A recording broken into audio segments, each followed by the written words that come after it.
शीर्षक गांव की कहानी भाग 2 उम्मीद की जीत। नमस्ते दोस्तों, पिछले भाग में आपने देखा कि रमेश ने अपने गांव सूरजपुर में एक लाइब्रेरी बनाने का सपना देखा, लेकिन एक भारी बारिश ने उसकी मेहनत को बर्बाद कर दिया। क्या रमेश हार मान लेगा या अपने सपने को नई उड़ान देगा? चलिए कहानी को आगे बढ़ाते हैं। पहला कदम शुरुआत में कोई बच्चा नहीं आया।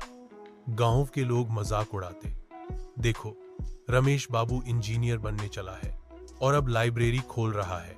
लेकिन रमेश ने हार नहीं मानी।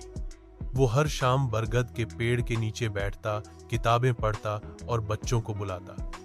धीरे धीरे कुछ बच्चे उत्सुकता से आने लगे। पहली थी छोटी सी गुड़िया जो रमेश की पड़ोसन थी।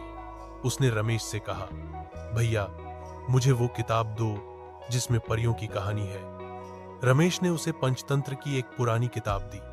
गुड़िया की हंसी देखकर रमेश का मन भर आया। एक हफ्ते बाद और बच्चे आने लगे, कुछ किताबें पढ़ने, कुछ कहानियां सुनने। रमेश उन्हें गणित के आसान तरीके सिखाता, विज्ञान के छोटे छोटे प्रयोग दिखाता। धीरे धीरे बरगद का पेड़ गांव का नया केंद्र बन गया। माँ बाप भी अपने बच्चों को देखकर खुश होने लगे। मुश्किलों का दौर, लेकिन हर सपने की राह में कांटे होते हैं। एक दिन भारी बारिश ने गांव को घेर लिया। रमेश की छोटी सी लाइब्रेरी पानी में बह गई, किताबें भीग गईं और तख्ती टूट गई। रमेश उदास हो गया। उसने सोचा, शायद ठाकुर साहब सही थे, शायद मैं कुछ बड़ा नहीं कर सकता। उस रात जब बारिश ने रमेश की छोटी सी लाइब्रेरी को तहस नहस कर दिया, वो उदास बैठा था। उसकी माँ सावित्री ने उसे पास बुलाया। बेटा, सपने आसान नहीं होते, लेकिन जो मुश्किलों से डर जाए वो कभी जीत नहीं सकता। तूने जो शुरू किया वो गांव के लिए एक उम्मीद है। हार मत मान। मां की बात ने रमेश में नई जान डाल दी। अगले दिन उसने गांव के बच्चों को इकट्ठा किया।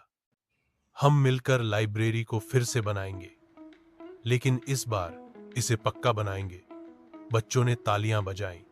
गुड़िया, जो रमेश की पड़ोसन थी, ने कहा, भैया मैं अपनी गुल्लक तोड़ दूंगी, उसमें कुछ सिक्के हैं। दूसरा बच्चा छोटू बोला, मैं बाबूजी से कहूंगा कि वो बांस देंगे। गांव का साथ, रमेश की हिम्मत और बच्चों का जोश देखकर गांव वाले भी साथ आने लगे। मास्टर जी ने अपनी कुछ किताबें दान की। राम प्रसाद, रमेश के बापू, ने अपने खेत से कुछ लकड़ियां दी। गांव की औरतें इकट्ठा हुईं और एक छोटा सा शेड बनाने में मदद की। यहां तक कि ठाकुर साहब, जो पहले मजाक उड़ाते थे, अब चुपके से कुछ पैसे दे गए। कई हफ्तों की मेहनत के बाद बरगद के पेड़ के पास एक छोटा सा पक्का कमरा तैयार हुआ। उसमें लकड़ी की अलमारियां थीं जिनमें किताबें सजा दी गई। रमेश ने फिर से तख्ती बनाई। सूरजपुर ज्ञान मंदिर। उद्घाटन के दिन गांव में उत्सव जैसा माहौल था। बच्चे नाच रहे थे, औरतें भजन गा रही थी और मास्टर जी ने रमेश को गले लगाकर कहा, बेटा तूने गांव का भविष्य बदल दिया। वक्त का करवट, समय बीतता गया। रमेश ने अपनी पढ़ाई पूरी की और एक इंजीनियर बना, लेकिन उसने गांव को नहीं छोड़ा। वो हर साल वापस आता और अपनी लाइब्रेरी को और बड़ा करता। सूरजपुर की लाइब्रेरी अब सिर्फ किताबों का ठिकाना नहीं थी।